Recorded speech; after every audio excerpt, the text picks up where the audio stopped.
That day, for some inexplicable reason, I accidentally brought a movie prop home with me. It was a medical report confirming a terminal tumor diagnosis. During dinner, my contract wife, Emma Sterling, suddenly broke the silence. Staring intently at me, she asked, "How many months are left?" I assumed she was asking about our 2-year marriage contract. I figured the contract was expiring soon, probably in just about 2 months. So, I answered her casually. Upon hearing my response, Emma fell into a deathly silence. Later, to hone my acting skills, I quietly went abroad for 3 months of advanced training. When I returned, friends told me that Emma had gone insane, searching every inch of the country for her late husband. Rumors were flying everywhere that the aloof CEO of the Sterling Group had issued a decree. She wanted to see him in person if he was alive, or see the body if he was dead. Let's go back a few months. That day, I had just ordered a huge spread of takeout and was ready to feast when Emma, whom I rarely saw even once in a few months,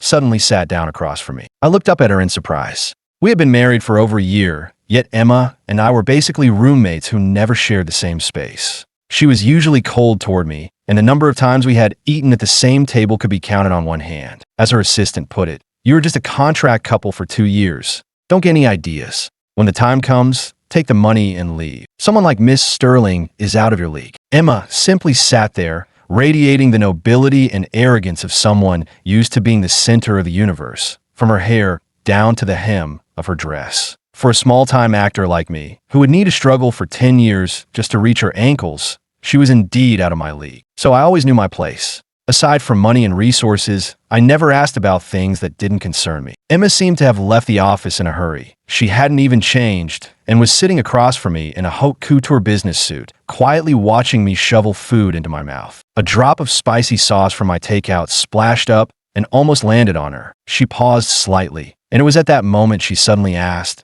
"How much time is left?" I looked at her with some confusion. Emma was usually busy with work, and for someone like her, time was money. The fact that she dropped her business duties to come home specifically to see me must mean she was asking about the marriage contract. She probably found having someone like me in her house embarrassing and was anxious for me to leave. I calculated the time carefully and, trying to be reassuring, said sensibly, "There are probably only 2 months left. Don't worry, Miss Sterling. I'll leave early on my own when the time comes. I won't cause you any trouble." After hearing this, Emma suddenly fell silent. After a long while, when she spoke again, there was an imperceptible tremor in her voice. "In this final period of time, do you have any wishes?" Since signing the marriage contract with Emma, I had already received plenty of resources and money from her. So I shook my head and said sincerely, "No need. I don't have any other wishes." I don't know if it was my imagination, but when Emma heard that, I saw her eyelashes tremble slightly, as if something had shattered deep in her eyes. Recently, Emma had been acting a bit strangely. Before, I would only see her once every few weeks, but now she was staying at home every day. When I got up in the morning and finished replying to my agent's messages, I looked up to see Emma sitting in the living room, watching me quietly. That gave me the creeps for a second. I smiled at her and asked, "Miss Sterling, aren't you going to the office these days?" Emma shook her head, looking gloomy. "Company matters aren't important right now." I remember the news I got from my agent this morning that Gavin Ford had returned to the country. Glancing at the extra wine bottles on the living room table, I nodded in understanding. Emma's assistant had specifically told me that the reason Emma signed that 2-year marriage contract with me was because I bore a striking resemblance to her first love. Emma's first love was named Gavin Ford, a popular young actor who blew up the year before last thanks to a web series. Rumor had it that Emma invested a lot of money in that show, but after Gavin got famous, he decisively cut off contact with her and went abroad to further his career. Emma signing the marriage contract with me was just to spite Gavin.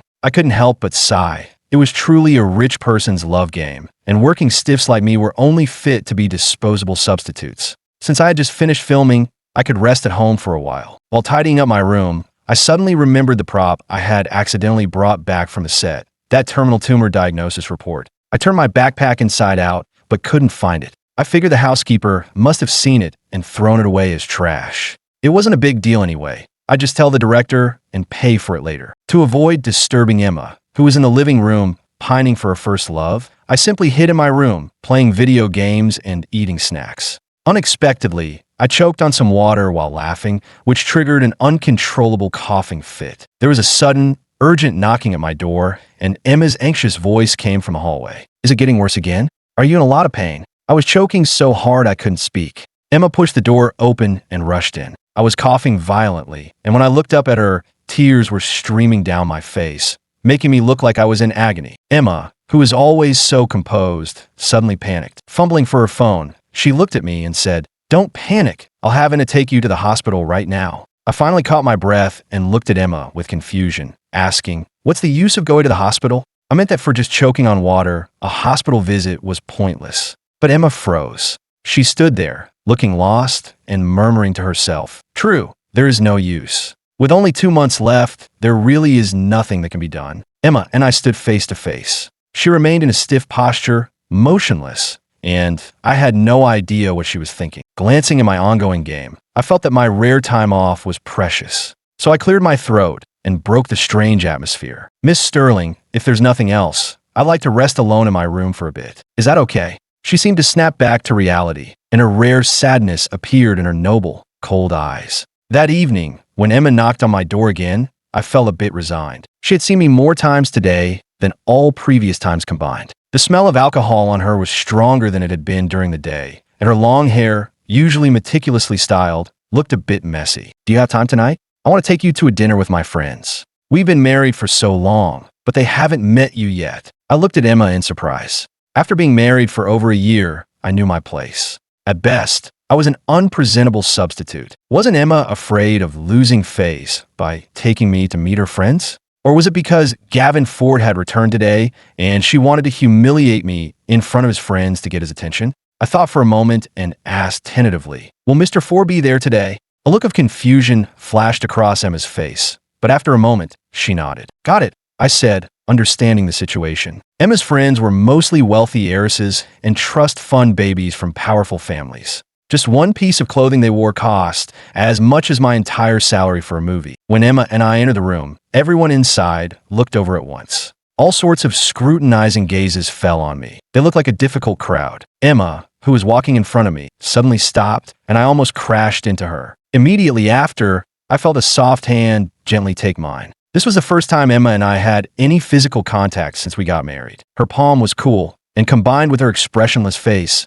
I suddenly felt curious. What was someone like her, who always seemed so in control, like when she was obsessed with love? We hadn't taken more than a few steps when I heard a familiar voice behind me. "Sorry, everyone. Just got off the plane. I'm late." It was Gavin Ford. With a face that bore a striking resemblance to mine and that designer suit, he really did look devastatingly handsome. In contrast, walking in front of him in my cheap clothes, I looked like a hillbilly reeking of poverty. I tactfully let go of Emma's hand immediately, thinking of her best interests, afraid that Gavin would misunderstand and think we were a real couple. Emma, walking in front of me, stiffened instantly. She seemed to give a bitter laugh, her voice barely audible. "Do you still hate me that much?" Although I knew Emma had a prominent status, seeing her sitting in the center, surrounded by wealthy heiresses, still made me marvel. Indeed, money is power. I consciously picked a seat in a corner.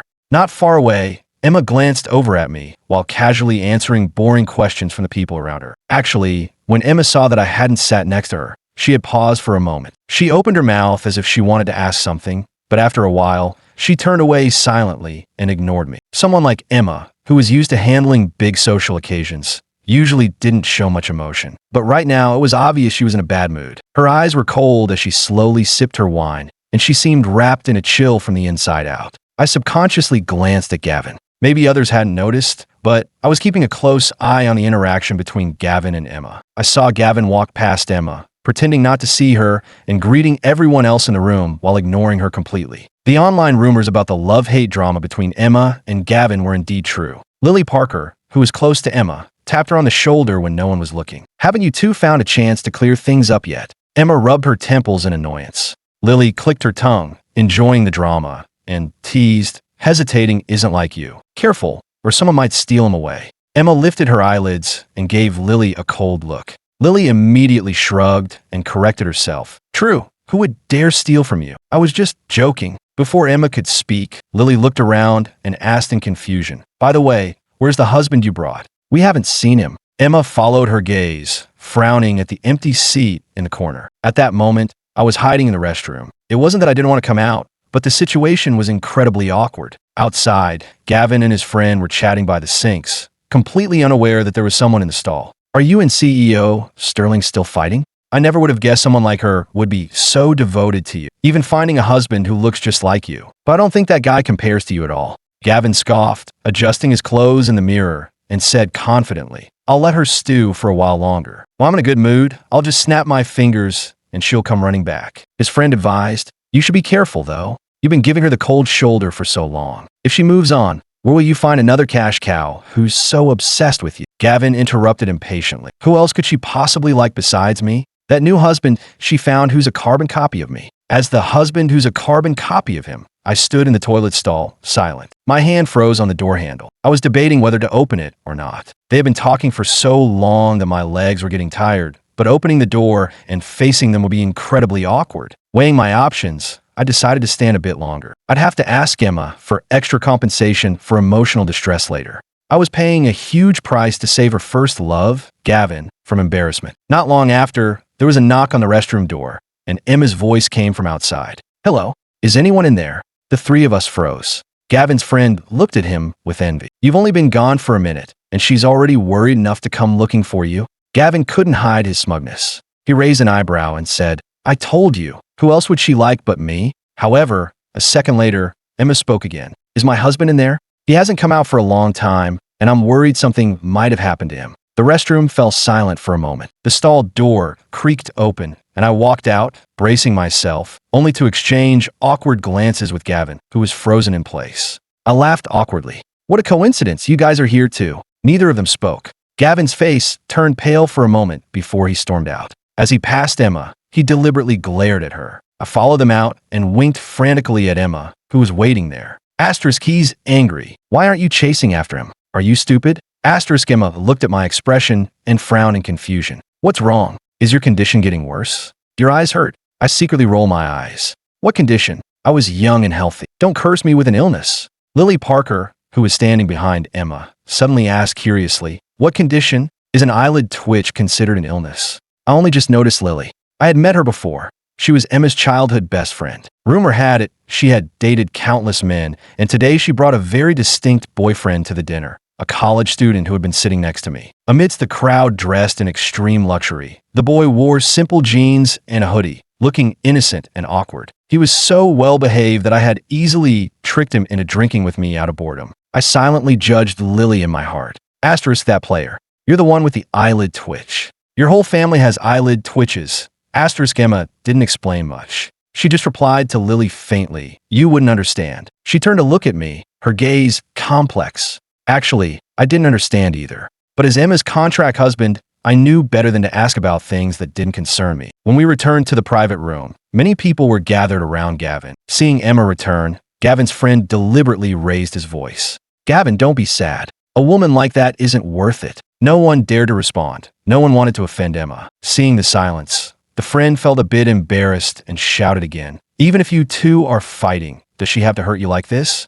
She knows you have a lot of pride." Suddenly, a weak voice in the room interrupted him. "But I remember CEO Sterling's husband is Ethan, not you. Isn't it wrong to say that?" I was stunned and looked toward the voice. It was the quiet college student Lily had brought. He was nervously clutching his wine glass, actually standing up for me. Gavin and his friends' faces turned cold. Just as they were about to speak, Lily beat them to it. "The real husband is right here. What are you guys trying to pull?" I was shocked and subconsciously turned to look at Emma. She looked at Gavin and gave a cold laugh. After a moment, she spoke, her tone bone-chilling. "Security? Someone is causing a scene. Throw them out." Not only me, but even Gavin looked up at Emma in disbelief, his face cold. The dinner ended on a sour note. Back home, as soon as I closed the door and turned around, I bumped into Emma, who was standing motionless. The living room lights were off, leaving it in darkness. Emma must have been in a bad mood today. She was usually disciplined and rarely drank or smoked. But now, standing so close to me,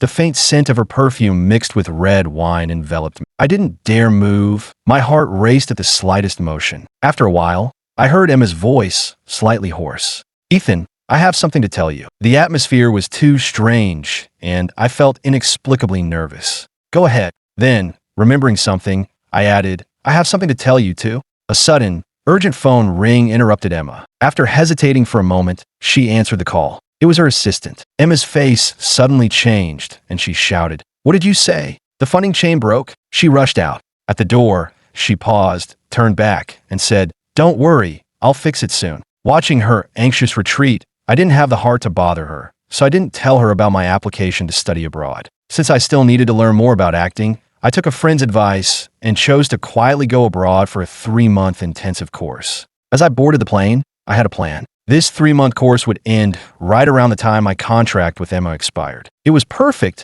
Emma wouldn't have to see me out of sight, out of mind. When I returned, we could finalize the divorce, and I would focus entirely on my career. Once abroad, sticking to my frugal habits, I switched to a local SIM card. For 3 months, I was practically cut off from the world, immersing myself completely in my studies, until I returned to the country. As soon as I got off the plane and switched back to my original SIM card, my phone exploded. Asterisk, ding, ding, ding. Asterisk with 99 plus missed calls and a flooded inbox. My phone froze, and I fell into a moment of contemplation. Since I didn't have many friends, only my roommate and my parents back in the countryside knew about my trip. As for my agent and the company, I had officially requested a long leave of absence. Just then, a notification popped up from a gossip blog titled Celebrity Scoop, another tragic romance. To find her late husband, the beautiful CEO of the famous Sterling Group searches the entire country just to see her lover one last time. I read the headline over and over again, standing there in the wind, utterly confused.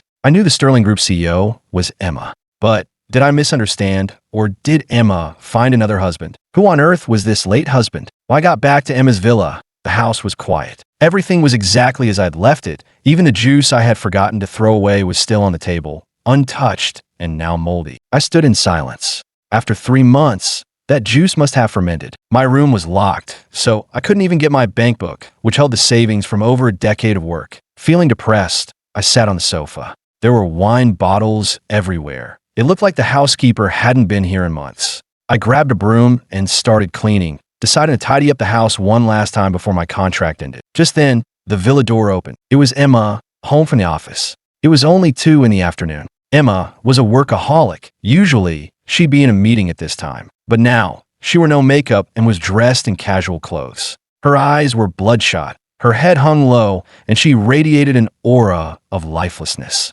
Emma always took pride in her appearance. She was usually impeccably dressed in business attire, looking sophisticated and aloof. Seeing her so disheveled made me wonder if her company had actually gone bankrupt. Emma took off her coat and looked up, locking eyes with me on the sofa. She froze for a moment, then rubbed her eyes wearily, muttering to herself, "I haven't slept well for days. Now I'm seeing hallucinations." I was speechless. "What hallucination?" "I'm alive," I said. Emma froze. She stared at me blankly. Suddenly, she rushed forward, grabbed a half-finished bottle of wine from the table, and took a massive swig to steel her nerves before walking straight up to me. She stared at me intently, her lips moving slightly. The strong smell of alcohol told me she wasn't thinking straight. Just as I sensed trouble, Emma suddenly cupped my face in her hands, her eyes misty with emotion. She stood on her tiptoes and kissed me hard. Her arms wrapped tightly around my waist, pressing her body against mine as if trying to merge our very souls.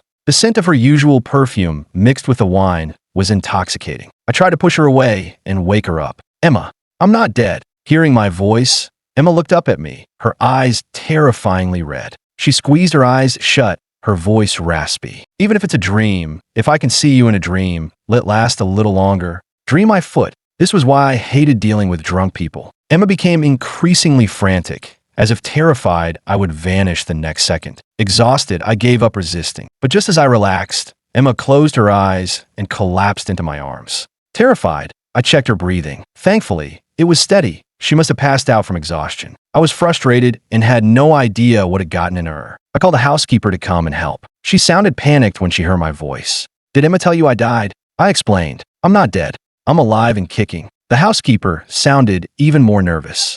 Okay, I'm coming right now." I waited until 8 p.m., but the housekeeper never showed up and Emma didn't wake up. My room was still locked, so I spent the time calling people to figure out what was going on. After a while, I finally pieced it together. It turned out the housekeeper had found my tumor diagnosis report while cleaning, took a picture, and told Emma I had a terminal illness. The prop I thought I had lost had actually been given to Emma by the housekeeper. Remembering Emma's questions, it all clicked. When she asked how much time is left, she meant how long I had to live, not when our contract expired. And I told her Only 3 months left. Thank God Emma had only started posting missing person notices online recently. If I had come back any later, I wouldn't have had a welcome back party, but a memorial service. When Emma woke up, it was past 11 p.m. She opened her eyes, stared at me blankly for a moment, rubbed her temples, and then stared at me again. I gave her a fake smile. Miss Sterling, you're finally awake? Emma nodded silently. I explained briefly, I'm not dead. I'm alive and well. I just went abroad for 3 months to study. I wanted to tell you, but you left in a hurry because of the company crisis, and I didn't want to bother you. That tumor report was just a movie prop. Emma paused for a few seconds, her eyelashes trembling, before asking, a movie prop? I took a deep breath. Yes, I brought it home by mistake. The room fell silent. After a long while, Emma asked again, her voice husky, so, you're really not dead? Of course not. Emma's lips moved slightly. She looked up again, frowning at my lips. Why is your mouth so swollen? What did you do abroad? Afraid she would create an even bigger misunderstanding than my funeral, I snapped, you bit me. Did you forget? Emma froze again, a blush spreading across her cold features. She coughed awkwardly. I lose control when I'm drunk. Sorry, lose control? She practically devour me alive. I gritted my teeth. Whatever. Since the misunderstanding was cleared up, I brought up the main issue. I came back to finalize the divorce. Our 2-year contract is up. Are you free tomorrow? No, Emma replied instantly. The day after? No, the day after that. I'm never free. Emma looked at me, righteous and confident. You know how busy I am? I fell silent. I wasn't actually in a rush. I only hurried back because I thought Emma wanted the divorce so she could chase after Gavin. Thinking about the misunderstanding, something felt off. I sensed a strong emotion from Emma. But wasn't I just a substitute for Gavin? When we first got married, I had feelings for her. Emma was stunning, after all. After living together for over a year, it was hard not to develop some feelings, even for someone you disliked. But I kept warning myself, Emma and I were from different worlds. She was hung up on someone else. I could fall for anyone, but I wouldn't let my love be pathetic. So I deliberately distanced myself from her life. I never asked about things that didn't concern me and crushed any feelings before they could grow. I didn't know if Emma's feelings were just habit or if she was falling for me as Gavin's substitute. Either way, I couldn't accept it. So I smiled faintly at her. Pick a time and let's get the divorce done. I won't bother you these next few days.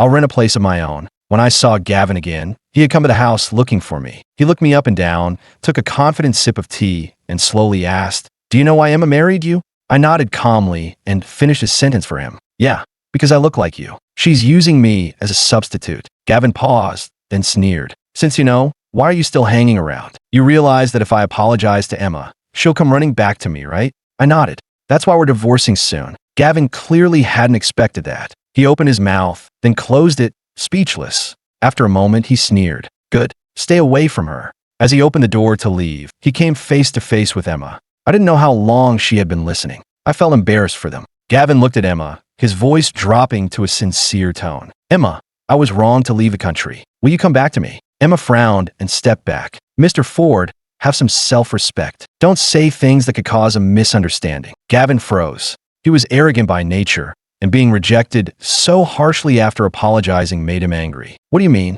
Emma, I apologized. What more do you want? Emma looked at him calmly. What do I want? I should be asking you that. Why do you keep pestering me? Sensing juicy gossip, I pricked at my ears. Emma continued. You're the one who keeps dragging me into scandals for publicity. I'll let it slide to save you face, but what more do you want? She turned to me, watching intently. Are you just going to stand there and watch? I didn't finish what I wanted to tell you last time. Let's clear everything up today. Listening to Emma, I realized this was huge news. The investor for Gavin's web series had bailed halfway through filming, so the director sent Gavin to a dinner to find sponsors. Finding sponsors was just a euphemism for the casting couch. He happened to meet Emma there. Seeing Gavin being harassed by a wealthy older woman, Emma stepped in to help him and ended up funding the entire show. Emma was known for her integrity, unlike other heiresses who partied all the time. So when this happened, rumors spread that Gavin was Emma's unrequited love. Because of Emma's status, many people sucked up to Gavin to get to her. Fueled by vanity, Gavin didn't deny the rumors, letting them spread until he started believing them himself. After all, if Emma didn't like him, why would she spend so much money on a terrible web series for a stranger? Why wouldn't she clarify the rumors? Normally, any star who offended Emma would disappear, not become more famous. But this time, Emma didn't spare Gavin's feelings. She looked at him coldly. Do you know why I never bother with you? You should thank your face. My eyes widened in shock. So we were both substitutes? Emma looked at my surprised expression with amusement and took my hand. Do you remember where we first met? Of course I remembered. I had worried about it for a long time after finding out who she was. We first met on a plane. Emma had just returned from studying abroad. Being naturally outgoing, I saw how beautiful she was and struck up a conversation. I told her I was an actor, albeit a D-list one. Emma, reading a financial newspaper, simply replied, Then I pointed to a skyscraper in the newspaper that seemed to pierce the clouds. That's my father's company. Emma finally reacted. She looked at me with slight surprise, then pointed to an even taller building next to it. What a coincidence. That one next to it is my father's company. I silently mocked her. What a liar. I was just bluffing, but she was even worse. Everyone knew that building belonged to the Sterling Group. Was she claiming to be the chairman's daughter? When we got off the plane, I realized she really was the chairman's daughter. We were both waiting for rides, and her driver arrived first. Emma turned to me. Want a ride? I'm going to your company to see CEO Miller. You must be his son, right? She smiled at me faintly. Her beauty, capable of captivating any young man, instantly destroyed my rationality. CEO Miller did my father a favor. It's no trouble. I'll give you a ride. I immediately said, okay, let's go. But when we got to the company, I refused to get out. Claiming I was hungry, I dragged Emma to a nearby diner for burgers, then to a fried chicken joint. Emma had clearly never eaten this kind of food. She ate elegantly, slowly cutting the fried chicken into pieces with a knife and fork, leaving me dumbfounded. Thank you for the delicious food, she said. I grinned, right? Good food makes you feel better, especially fried chicken. Emma smiled. I do feel a bit better. Can we go see CEO Miller now? I hesitated, then brazenly said, wait, I'm still hungry. Let's get some afternoon tea. By the time we finished tea, it was dark just as I had planned. I turned to Emma with feigned regret. Oh no, it's too late. Let's see CEO Miller tomorrow. How about a movie instead? Emma hesitated for a long time before nodding. I later found out that the day we met was 2 weeks after her parents and brother had died in an accident. She had missed their last call because she was sulking about taking over the company. They had bought tickets to Mexico to surprise her after 3 years apart, but they died in a car crash on the way. The phone rang and rang, but she never answered. When Emma returned, she planned to see the last few important people in her life and then end it all. But she met me, a guy who was just interested in her looks. I pestered her from dawn till dusk. Surprisingly, the heiress who was used to fine dining enjoyed the cheap street food immensely. That day, she briefly forgot her nightmares and she realized there was so much she hadn't seen or tried yet. Wasn't time to die. I didn't see Emma for a long time after that. I focused on my acting, but my career remained stagnant. The next time I heard about her was on the news. I saw that she had become the CEO of the Sterling Group at a young age, and then I saw the rumors about her and Gavin. I saw her at a few dinners after that. She was always the center of attention, while I sat in the farthest corner. Then, she suddenly contacted me about a 2-year marriage contract. She offered $6 million up front and another $8 million upon completion. To be safe, I asked her assistant why she wanted to marry me. The assistant, knowing about the rumors, told me not to overthink it. Emma only wanted me because I looked like Gavin. I wasn't disappointed. We had only met once, so why would she be interested in me? But in the beginning, I was attracted to her. She was exactly my type. But after the wedding, Emma remained cold, and I lost hope. I focused on my own life, accepting that our marriage was just a transaction. Hearing the truth from Emma, my heart raced. Maybe it was because I was happy. So I asked, realizing something, was it love at first sight? Emma paused, then denied it. Not exactly. I was disappointed. I signed a contract because I wanted to experience everything before I died. I chose you because you were interesting, and I had never been in love. I thought I'd get bored after 2 years, but later, she started caring about me more and more. It wasn't until she thought I had only 2 months left that she realized her feelings. Like a rock revealed by a receding wave, her love was exposed. It wasn't just habit. It was love, realized only when she thought she was losing me. I looked at her, speechless. Why didn't you say so earlier? We could have avoided all this mess. Emma cleared her throat awkwardly. I thought you hated me. Lily told me the contract was wrong and made you feel like a commodity. You always seemed eager to distance yourself from me. You wouldn't even sit with me at the dinner. I fell silent. Was my moral compass broken? When I heard about the millions, all I thought about was getting rich, not about respect. Finally, I said, tell Lily she overthought it. If there's another deal like this, count me in. Emma glared at me. I chuckled nervously. Gavin, who had been ignored, stared at Emma. He called her a player and stormed out. My luggage was downstairs. I'd planned to leave today. But after everything that happened, so, are we still getting a divorce? She stood in front of the door, blocking my exit, looking at me with amusement, waiting for my answer. I thought about it. But you haven't paid the remaining $8 million. If we don't divorce, I'm losing money. Emma laughed. Losing money? If we stay married, you can have as many millions as you want. I nodded. Fine. Emma repeated my words in disbelief. Fine? Why do you sound so reluctant? I smiled at her. I am reluctant. Who told you to plan my memorial service? At dinner that night, Emma asked, Do you know what day it is? I looked at her, confused. She pointed to the calendar. I had just returned from abroad, and so much had happened that I almost forgot it was New Year's Eve. The housekeeper sighed. Since the accident, Miss Sterling has spent every New Year alone. I smiled and took Emma's hand. I'll spend every New Year with you from now on. At midnight, fireworks lit up every corner of the city. Whether it was me, Emma in my arms, Gavin crying downstairs, or everyone else struggling with life, we all looked up at the fireworks at the same time. The brilliant lights illuminated the vast world, and time seemed to stand still. The world was vast and beautiful. I made a wish and raised my glass to the year. Honey, you work hard this year. Good night. See you next year.